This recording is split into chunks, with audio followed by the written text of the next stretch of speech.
In response to rising trade tensions, Canada has launched a new initiative aimed at raising awareness about the economic consequences of U.S. tariffs.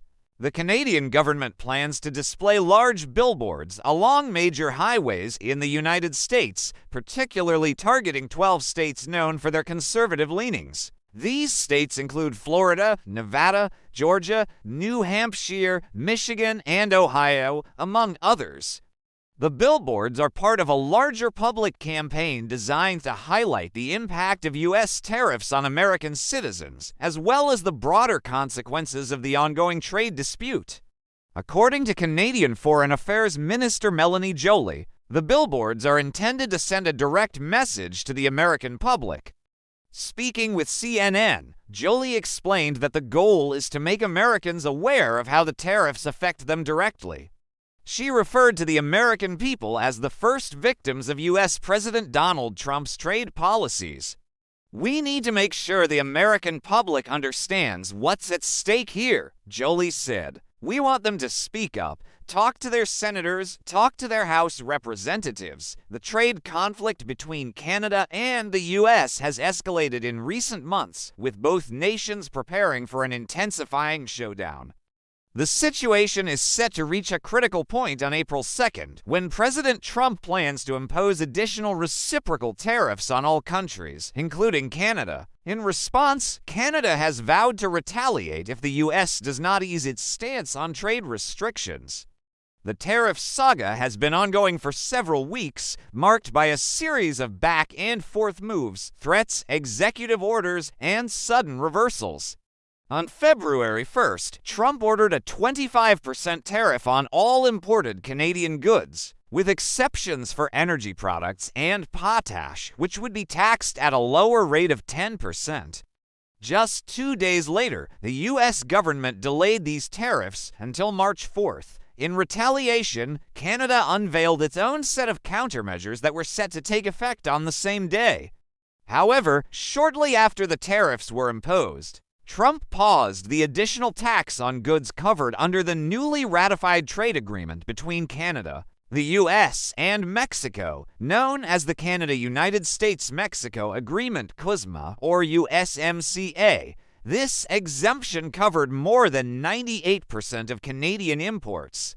But the peace was short-lived. On March 12th, the U.S. reintroduced a 25% tariff on Canadian steel and aluminum products, prompting Canada to implement its own reciprocal tariffs on American steel and aluminum imports. Trump has stated that his changes to the tariff plan demonstrate flexibility in his approach, but Canadian officials, including Joly, have made it clear that Canada is preparing for a second round of retaliatory tariffs, targeting $125 billion worth of American goods. These additional tariffs are scheduled to take effect on April 2nd, a move that could further escalate the trade war between the two nations. So far, Canada has retaliated with tariffs on approximately $60 billion worth of U.S. goods. The Canadian government has made multiple appeals to the U.S., both directly to American leaders and to the American people. Canadian lawmakers have traveled to Washington, D.C. for meetings with U.S. officials, including the Secretaries of Treasury and Commerce. They have also made numerous appearances on American media outlets, trying to sway public opinion and convince Trump's supporters to voice their opposition to the tariffs. In her comments on Friday, Minister Joly urged American citizens to take action. "Send a message that you don't want these tariffs because no one will win," she said. She was clear in emphasizing that the tariffs would harm everyone, including ordinary American citizens who are already feeling the impact of these trade restrictions. When asked whether she believed President Trump was serious about potentially using economic pressure to acquire Canada as a state, Joly didn't hold back. She stated, "People are angry. They are furious. Imagine another country saying they don't recognize U.S. borders. How would Americans respond?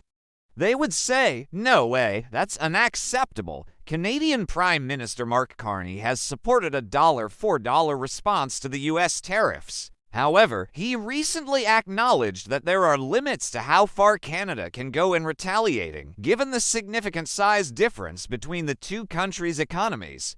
"We're not going to take actions that we believe won't influence the U.S. in the long run," Carney said.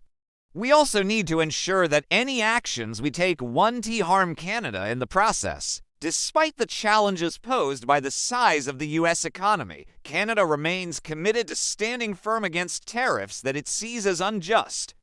The Billboard campaign and ongoing efforts to engage the American public reflect Canada's determination to protect its economic interests and foster a trade environment that benefits both countries. As tensions continue to rise, the outcome of this trade dispute will not only affect the U.S. and Canada, but also the broader global trade landscape. Whether through public pressure, diplomatic negotiations, or further retaliatory measures, both nations are preparing for a prolonged and contentious battle over tariffs with no clear resolution in sight.